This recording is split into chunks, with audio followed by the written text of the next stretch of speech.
Hi there, Lyndsay. Thanks for joining us today. Hello, Caroline. How are you? Very well, thank you. How are you? I'm really good. We're having a busy time at the moment, but yeah, we're pushing our way through it. That's great. And this here, Lyndsay, is Luca, who is our company director, the Living Care Company. Hello, Luca, Hi, Lyndsay. Nice to meet you. and you too. It's lovely. Thank you for having me. Thank you for thinking of us. It's a lovely connection. It's a lovely collaboration to have, I think. Thank you very much. We would love to learn about how your journey began. Can you tell us a bit about the start? I think what you could call my life of the last 10 to 12 years, it's been unconventional, I think is what you could call it. I had arthritis from being a teen, knees mainly, and ultimately I had a knee replacement in 2007, which went wrong. I had to have more surgery in 2008, which left me with an MRSA infection.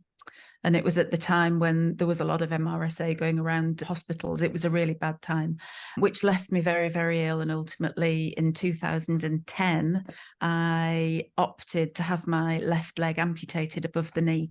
Now, a lot of people say, oh, hardest decision ever that you could make in your life.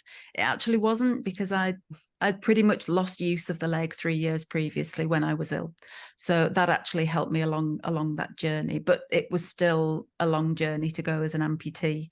And that's really how I ended up in the physical condition that I am. Business-wise, it was another story altogether, because I was just your average amputee. I was quite young. I was in my 40s, and I couldn't see anything. I was using a prosthetic. I was really active. I was doing really, really well, but I still needed to use a walking stick at some point. Couldn't see anything nice. Just couldn't see anything that looked like it belonged with me. So I made my own, and that is as simple as it gets. Which I think a lot of small businesses are born from that. Necessity is the mother of all invention kind of philosophy. If it's not out there, you make it yourself. And it just happened to turn into a business. That is, in a nutshell, how I ended up where I am. And did you actually make the items yourself? Yeah. At the time, because you go through a lot of body image changes as an amputee, especially as a woman and as a younger woman. So I had to come to terms with a lot of things, how I looked and how I felt. And I wanted to be invisible. That is the word that I would use. I didn't want anybody to look at me. I didn't want to be conspicuous, but as a woman with one leg, you naturally kind of are. So I wanted a walking stick that would be invisible too, so nobody would see me using it. And that was when I came up with the idea of the clear acrylic. And I made a clear one and I made a red one in my kitchen at home. And I molded the handle round a wine bottle, because that gave me the perfect curve that I needed. It was just the perfect size. And that was literally how it began. And I went out and I walked with my sticks. People kept saying, oh, look at those. I love your walking stick. It's so good. And even some people were saying, why do you use it? And I'm there with a prosthetic leg hanging out of my trousers, and people didn't look. They just didn't care. All they wanted to know was about the stick.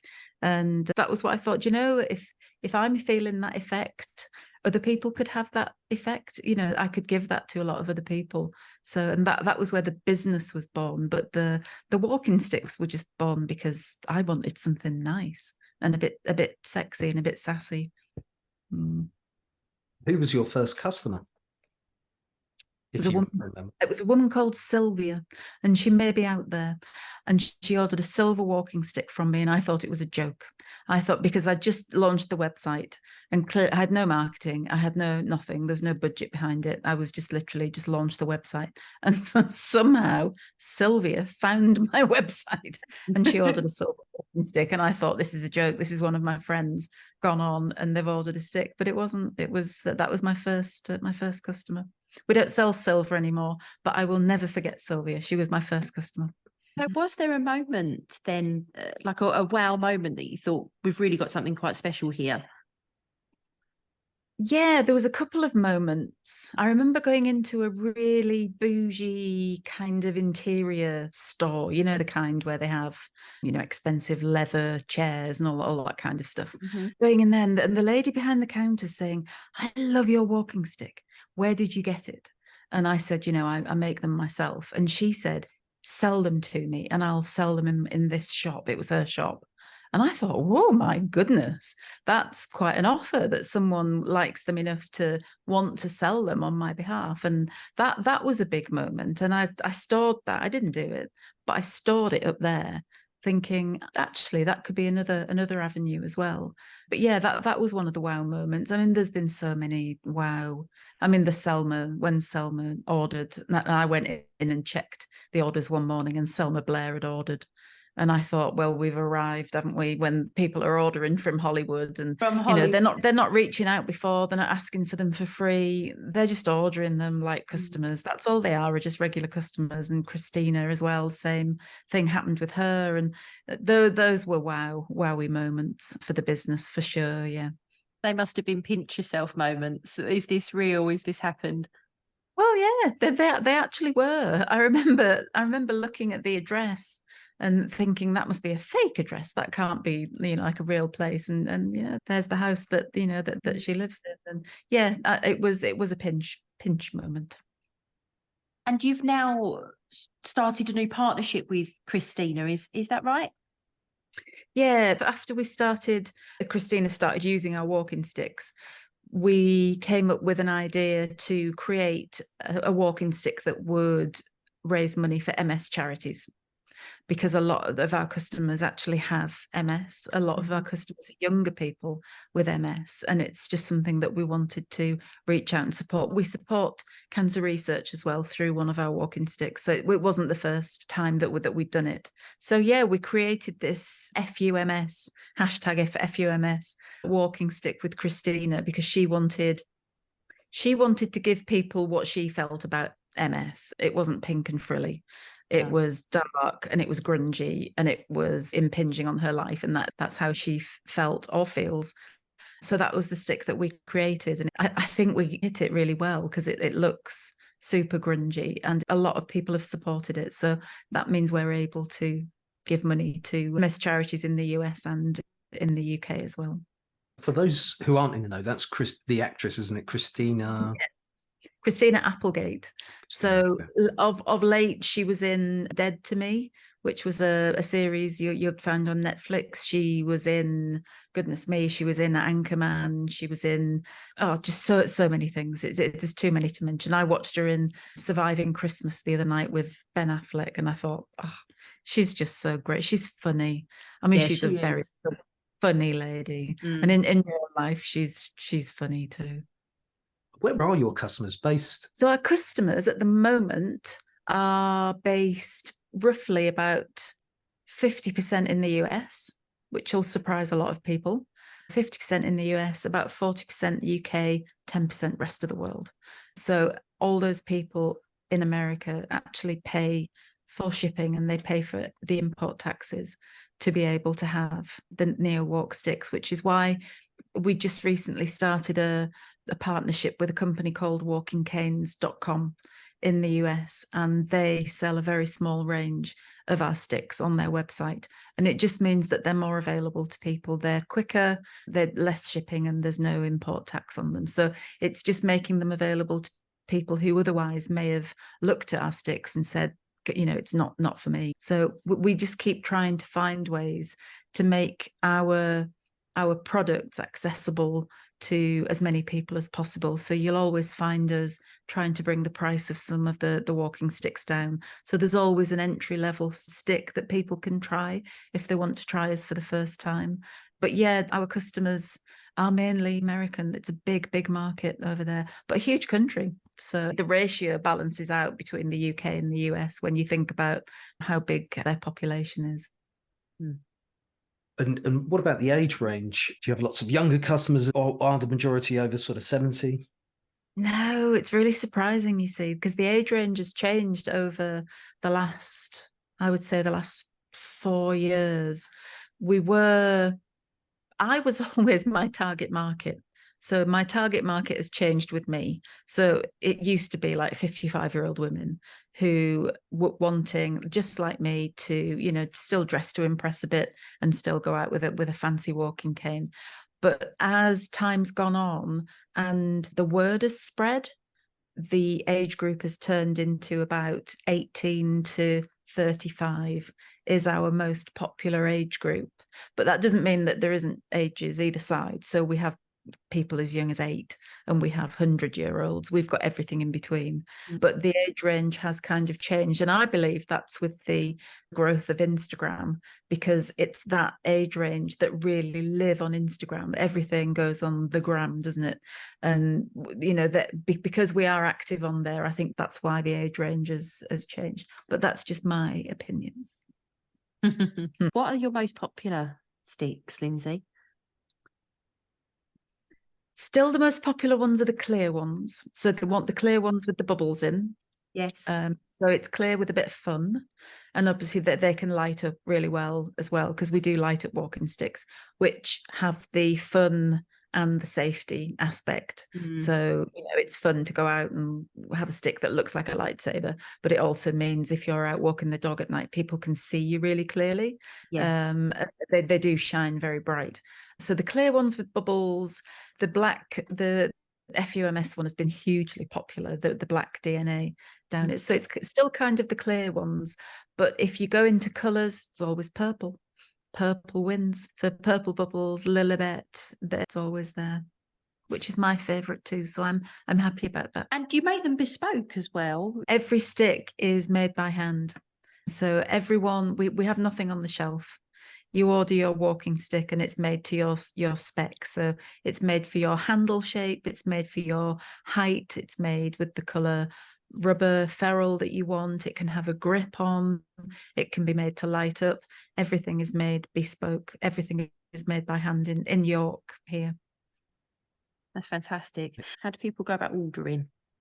So usually people will find us. They might have an idea of what they want. They might have an idea of what they want to order, but they come onto the website and they'll be led down different styles of sticks. So they'll be led into ones that have bubbles in, ones that are solid colours. We have some that are solid, ones that are just translucent, but they are colours, ones that are clear. So they'll be offered all the different options of the different styles.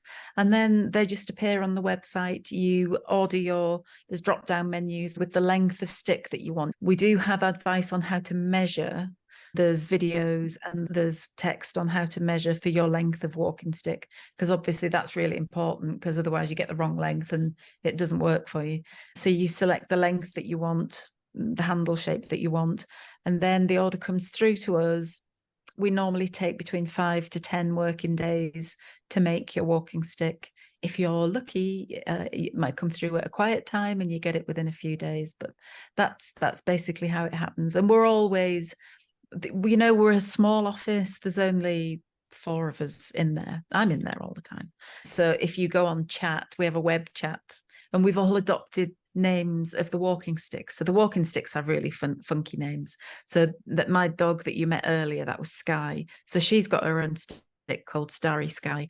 So everybody, they've all got these really cute names, but we've adopted names of the sticks on the web chat. So anyone who talks to Sky, you're talking to me. But you won't know that you're talking to me. We've got Aurora and Olive and Bella and Sky. So, but I'm Sky. So if you have any questions, we're always available. People email us. You know, we're always available to help people make orders. Amazing. And what's your URL? It's neo-walk.com. So it's quite easy to find. I think if you Google funky coloured walking sticks, which I think is quite a good if you want to be remembered for anything, you want to be funky coloured walking sticks. So I think that would probably bring us up as well. Lyndsay, you have been nominated for an award, which I believe you're going to the ceremony next week. Yes, and I won an award. I And never you win won- anything. I never even win a raffle. And I won an award. I won a National Diversity Award in September, which was absolutely, it was unbelievable. The Entrepreneur of Excellence. I mean, I was still blown away. I'm looking at it. I've got it on my fireplace. I look at it. Yeah, that was an amazing night. But I'm shortlisted for the North of England Businesswoman of the Year, which is huge. And the other side to that award is it's nothing to do with disability or diversity. I'm just lumped in there with a load of other lady entrepreneurs. So that makes it very special. It's kind Absolutely. of a level playing field. So yeah, next week we go down. I've got a dress. I have a very posh dress. I've even had my hair cut. So, whatever happens, we'll have a lovely time. I'm going down with my daughter. It's just going to be great to be in the room with all that female power, all those lady businesswomen. But yeah, keep your fingers crossed for me. I'm doing a talk next week online with the Cambridge University hospitals. Potentially there's going to be 20,000 people online. And I'm the opening talk for National Disability History Month. And this year they're focusing on youth and children and how being disabled and the whole life, the stigma that's attached and what our prospects are. So we're focusing on that. So I'm doing a talk next week online, which is a real privilege to open the whole thing. So I just want to give a nod to, the Disability History Month and just make people express their differences, be proud of your differences. It's starting conversations like this that we're having and putting these conversations out there that bring disability to the forefront and make people talk about it and see the inequality of the world that we have to live in, because we live in a world that isn't really built for us, but we are expected to try and get on with life as best we can. But I think for the children coming through who are living with disabilities now, I just hope that the world is more equal for them when they get to be adults, and then it becomes their fight as it's become our fight. It's honestly so important to have conversations like this. It really is, because I don't think people really realize it's not until, and I know it's a basic thing, but it's not until you go out into, say, a town. I go out into York with somebody and I'm in my wheelchair that they realize just how many places are inaccessible to me, and how many times, you approach a shop and you can't get in. So all these things aren't available to us. And I know that's just boiling it down to very simple, almost luxuries, but, there are lots of things in life that do need to be addressed. But yeah, that's close to my heart this month. What you do is absolutely amazing. I love the way you support and give confidence. I have the confidence to know that companies like you are out there for when I get older, and I'll probably be knocking on your door.